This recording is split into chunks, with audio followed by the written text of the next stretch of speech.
And another good bet might be that Alex Anthopoulos is going to make a move before the trade deadline. The question is what kind of move that will be. So we've gotten some good news, right? We've gotten some encouraging news. The fact that on Sunday, we've got word that Max Fried is indeed on his way back. No more rehab starts. So it's looking like he's probably going to be inserted in the lineup for the Cubs series this weekend.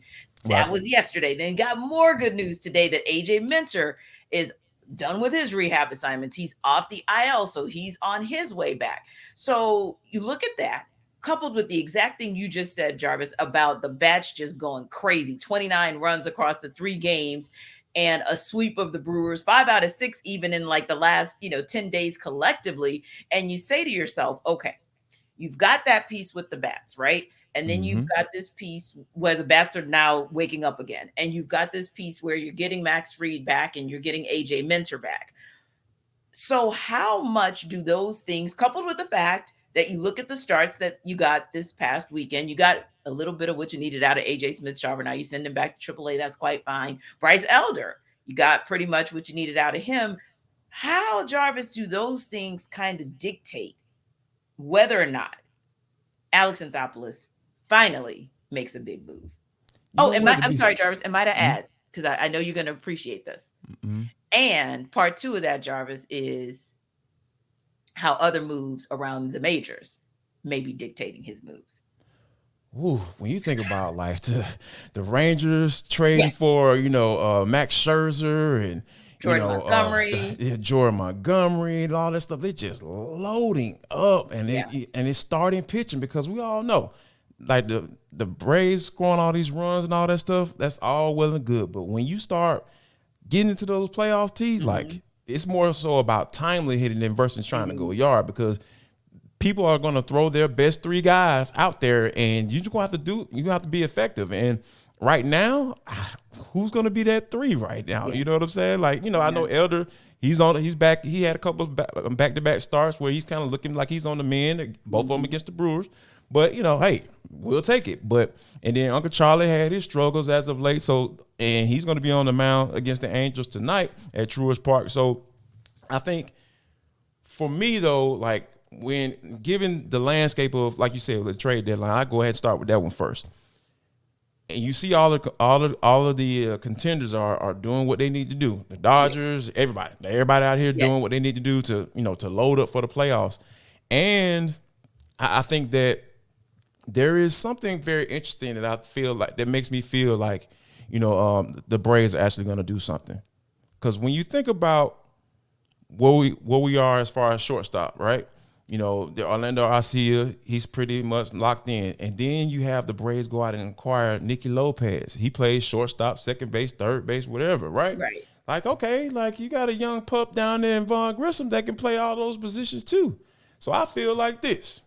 Here's my thing. I feel like Alex Anthopoulos is loading up to go get a starting pitcher.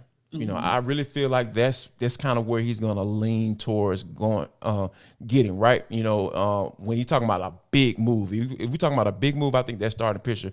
And also, the Braves checked in on Justin Verlander too. T like, so that's I mean, now Alex Anthopoulos said there were any real negotiations, but they did check in to see what's going on because the Mets traded David Robinson, a really good reliever to the Marlins within the Mm-hmm. division. So it's kind of like the Mets, like, hey, it's kind of free willing. Hey, we're gonna do what we need to do. So Right. I think that all those things, all these factors, Mm-hmm. it kind of seems like Alex Anthopoulos playing a little chess, saying, you know what, I'm moving some things around, and I'm trying to see, hey, what would you want if like fill in the blank. If Right. it's a Justin Verlander or a Dylan Cease for out of the Chicago White Sox. If we were to engage in conversations, Mm-hmm. what would the starting point be? And I feel like Yeah. Von Grissom would be a piece that would be in there if the return is right. And I feel like a guy like Justin Verlander and Mm-hmm. definitely Dylan Cease because he's under control for like the next 2 or 3 years. Yep. So that'll be worth it, well worth it, to go and make that type of move. Right. And here's what makes it worth it too. Where you started is where I want to continue, which is you started with the Rangers. Right. I'm not just concerned or from the perspective of, and we both admit on this show that this is the one team we agree on that we're both fans of, right? No So, doubt. Yeah. we're looking at it sometimes from a fan perspective, but also we can be objective. And so you mentioned something that I felt was an objective observation, right? Which is you're not just looking up and down the NL East. You're not just looking up and down the National League. You're looking up and down the entirety of Major Yes. League Baseball, because that doesn't Absolutely. mean that you're right. That doesn't mean that you're overlooking the Dodgers or the Brewers or any other National League team, but you're looking towards the possibility of getting your second ring in 3 years. Yes. And now I will invoke this, Jarvis, as a fan. And I know you're even more so than me, being born and raised here. How difficult, and you don't even have to answer this because it's rhetorical, but Yes. how difficult was it for fans to watch the agony of getting 14 division titles and walking away with just one ring? You have an opportunity now to go all guns blazing to go after the second ring in 3 years. Miss me with conversation about, oh well, you don't want to take all those prospects. Why you got them? I mean, that's leverage. That's all Come that on, ever man. is. There Yeah, will be, yeah, exactly. there will always Yeah. be some that are Negotiating untouchable, like, pieces. Yeah. yeah, I hate to exactly. put it like that, but that's what it is. Yeah. Yeah, a Michael Harris II or a Spencer Strider would be prospects that, yes, you would agree that no, no, no, don't touch those types. But there are still maybe that second tier, or maybe one Bers, I'll call them, where you can, for sure, you can package those and get somebody like Justin Verlander and do whatever else it is that you need to do. Because again, last I checked, everybody else is going in win now mode. Even the Angels and Cubs, who both gone on winning streaks of like 6, 7, 8 games and decided, you know what?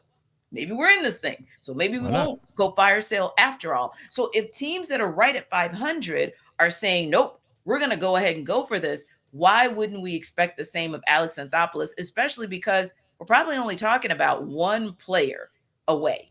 Yeah. Yeah.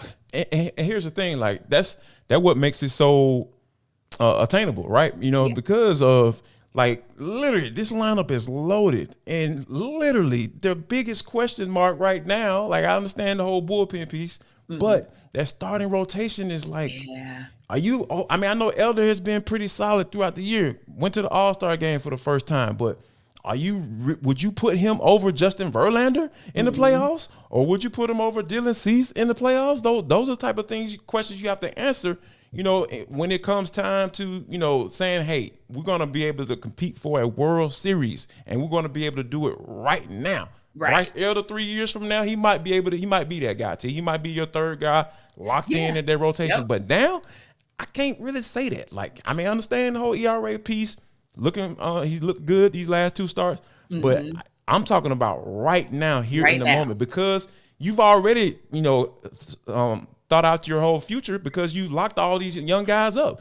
Like you Yes. mentioned, Michael Harris and Spencer Strider. Like you talked about, Ronald you Acuna locked in your Jr., guys. Ozzy Ronald Albies. Acuna Jr., Yeah. Ozzy Albies, Matt Olson, Sean Murphy. All those guys are Yes. under contract for at least the next Yes. 3 or 4 years. So Mm-hmm. it's got to be about the now, like, because you've taken care of your future. So Yeah. now, yes, I really wholeheartedly feel that Alex Anthopoulos is going to be up to something, and then I think we're going to see at 6 o'clock or 6:30 tomorrow. 7:20. Oh, tomorrow, 6 p.m. Eastern time tomorrow. 6 I'm p.m. thinking Eastern first pitch tomorrow. tonight, but Yeah. no, tomorrow at 6 p.m. Eastern time. So Yes. yeah, we'll see. We'll see then, and I think Alex Anthopoulos. I think he's kind of moving some pieces around to say, hey, I think this might work. Yeah. And I think too, when you're at the height of your powers, you can't make the assumption that the next year and the next year and the next year you're going to be at the height of your powers. And that's really for any league, right? Mm-hmm. So you don't know, because yes, you were able to get the World Series without a healthy Ronald Acuna Jr. So we've Yes. right. So we saw you get it done. But Yes. that doesn't mean that you can make that magic happen again, right? And we No. also No. saw last year where you had every opportunity to get another World Series under your belt, except you started hitting the injury bug hit you, and then you The started hitting the oblique wall with your and yeah, with free your pitching gaps. Yeah. rotation and Mm-hmm. your bullpen, and then the Phillies were able to sneak past you. So again, if all things considered, you're at the height of your powers at the plate, you're at the height of your powers in the field. The only place you're not at the height of your powers in is the mound, but you're getting there. Yes. Get there two ways. Number one, bring the guys back who have been injured. And number two, give them a little bit of insurance, just the way you did when you went out and got an outfielder. Just a little bit of insurance never hurt anybody. That I think it would be well worth it, because again, do you want to parade down Peachtree Street or don't you? Yeah, this time we're gonna go like normal speeds, how parades do once they go Peachtree Street. I'm still sour about that one too. Right. You know. Oh, so triggered. I'm sorry. Yeah, I I'm still a triggered little you. triggered. I'm still a little touched about Right, that a little.